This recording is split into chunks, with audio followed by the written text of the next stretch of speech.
Hey, I'm Darlene, and you're watching Rapid Fire Art. Lately, I've been going through a bit of an artist block. For those of you that have been following my channel, you know I mostly draw realistic portraits. I find these very rewarding, but whenever I go from a finished piece to the next, aka a blank page, there's this huge psychological hurdle, to a point where I dread starting or even thinking about what to draw next.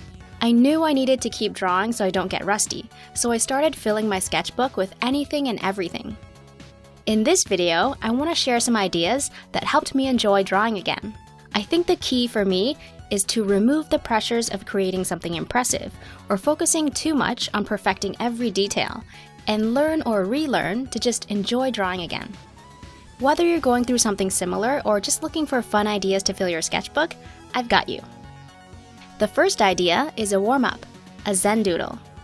It's a great way to practice hand-eye coordination and build muscle memory, with no pressure of creating anything specific. First, you want to draw an outline of something you like. I drew a pencil outline of a kitten and just started filling it with different doodles, patterns, and shapes.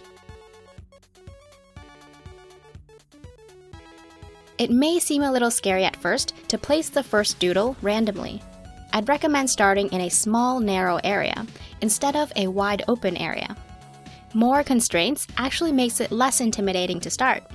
For this ZenDoodle, I'm using leaves, flowers, hearts, rainbows, and raindrops. But you can pick any doodle, shape, or pattern that you want. You can't really do it wrong. Try to squish them as close together as possible so it looks like there's a lot going on. And don't worry about trying to fit shapes perfectly with each other, like some elaborate brain teaser puzzle. As I went along, I started feeling more creative and free, and decided to add cute faces to transform some of these shapes into characters.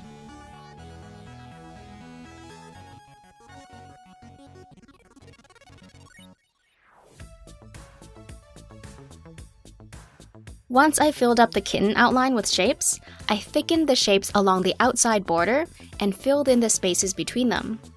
There's something very satisfying about this inking process.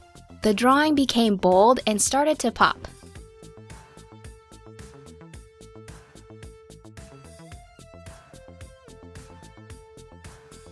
Coloring is completely optional, but was actually my favorite part of this whole drawing, because this is when it started coming to life for me. And I love how this ended up looking.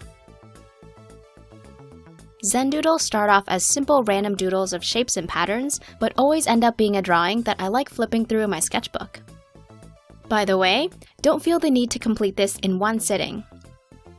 I actually have several unfinished ZenDoodle pages to use as a quick warm-up, and just stop whenever I'm ready to move on.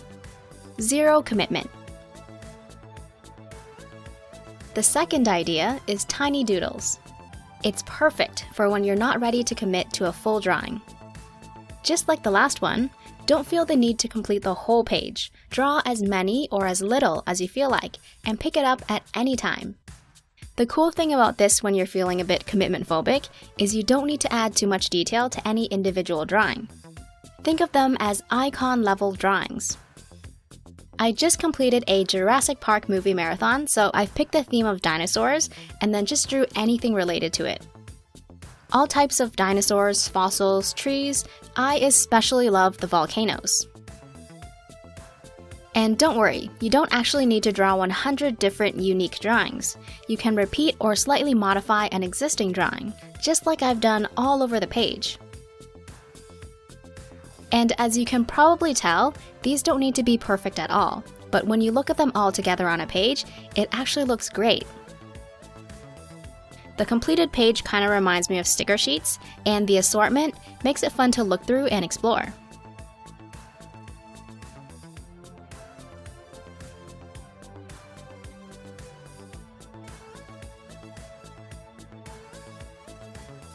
This next one is called the continuous line drawing. As the name implies, the whole drawing is done in one continuous line, with no lifting of the pen. This is a great one to try when you're wanting to overcome perfectionism, and also when you're short on time. These drawings can be done in seconds or minutes. One line for the whole drawing?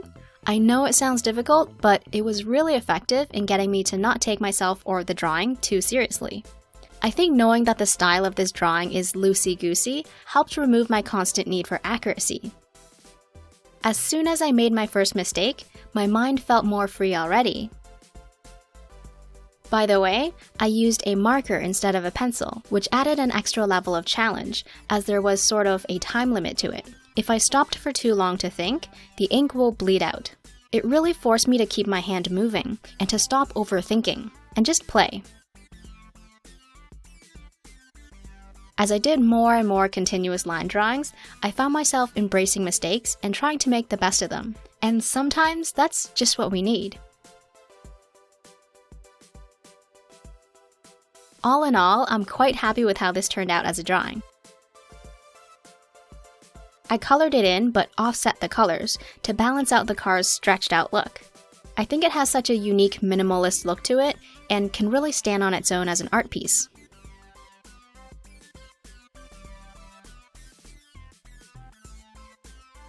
It's so tempting to compare yourself to other artists and feel bad that you're not doing as good as them. I do the same. Jordan Peterson said, "Don't compare yourself with other people. Compare yourself with who you were yesterday." I feel it's so applicable to artists. This brings me to the next idea. Redraw an old artwork of yours. The older, the better. Here's why. The older the drawing, the more likely you'll be able to improve upon it. Here's a turtle I drew 16 years ago. I remember thinking, wow, this is the best turtle I've ever drawn. I better tape over it to preserve this finished product. Looking at it now, I can immediately pick out areas I want to improve on. It was a decent sketch and a good start, but a shame I left it at that. Also barely visible. This time around, I want it to be more bold, so the turtle will pop out instead of looking washed out. I vividly recall shying away from all the skin patterns because I thought it might ruin the drawing. Drawing the skin pattern actually reminded me a bit of doing ZenDoodles. Interesting how translatable seemingly unrelated drawings can be. With the glare, it's hard to see, but I've shaded very dark. To boost the contrast further, I applied pastel chalk. Probably went a little overboard with it, but that's okay, since I think one of the beauties of sketchbook drawing is it's meant for exploration. Sometimes we can all use a little reminder of the progress we've made. Oh, and when you're done, don't forget to date it. Who knows, maybe in a few years you'll look back at it and think, wow, this drawing could be so much better. Why did I stop there? And then redraw it again. This next idea is my favorite.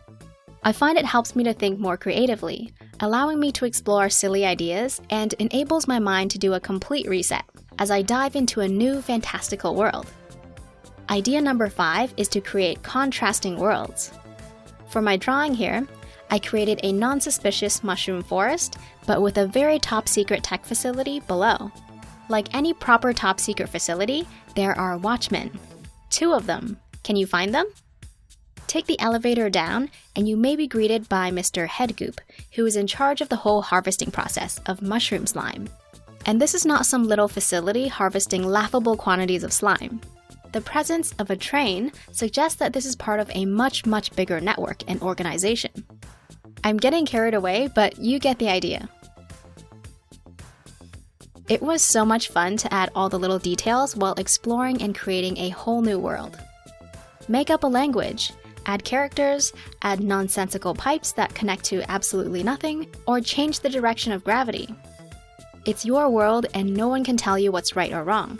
Now, I didn't have the whole idea fleshed out beforehand, it kind of just built upon itself as I went along. It's fun to select highly contrasting scenes, for example, a creepy crawly rock band underneath a Buddhist temple, or an archaic civilization hiding under Antarctica. Don't be shy to use a lot of resources to pull inspiration from. Once you've sketched some elements, the rest of the piece will fall into place more easily. Feel free to take this mushroom/harvesting facility idea and make it your own. Have some good ideas?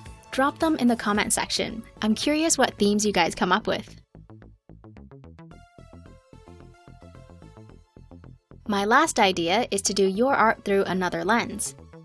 I mostly draw portraits in the style of realism, so I decided to look up different styles of portrait art to try out something completely different from my own. Eventually, what ended up catching my eye was caricatures. Being one to focus so much on accuracy and realism, I found it so amazing how artists can exaggerate the subject's features so much and somehow the drawing still looks immediately recognizable. Drawing a caricature seemed a bit intimidating for me since it was so different from what I usually do.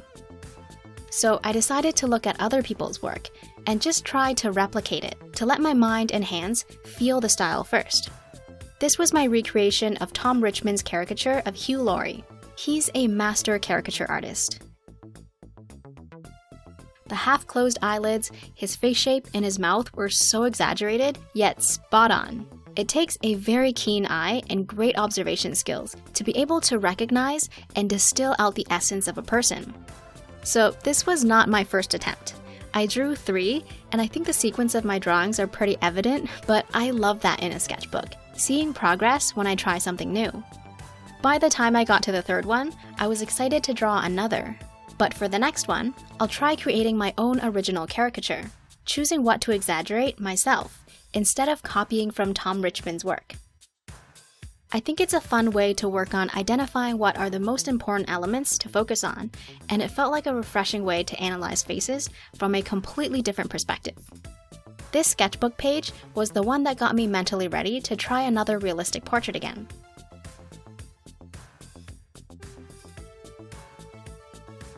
These are my favorite ideas to fill my sketchbook when I'm experiencing art blocks. Instead of completely stepping away from drawing, I found it fun and effective to just experiment with completely different drawing styles, and gradually let the fun of drawing ooze back into my life. I hope you're excited to try out these ideas, and if you have other suggestions, please share them in the comment section so we can all help each other out. Thanks for watching, and I'll see you in the next one.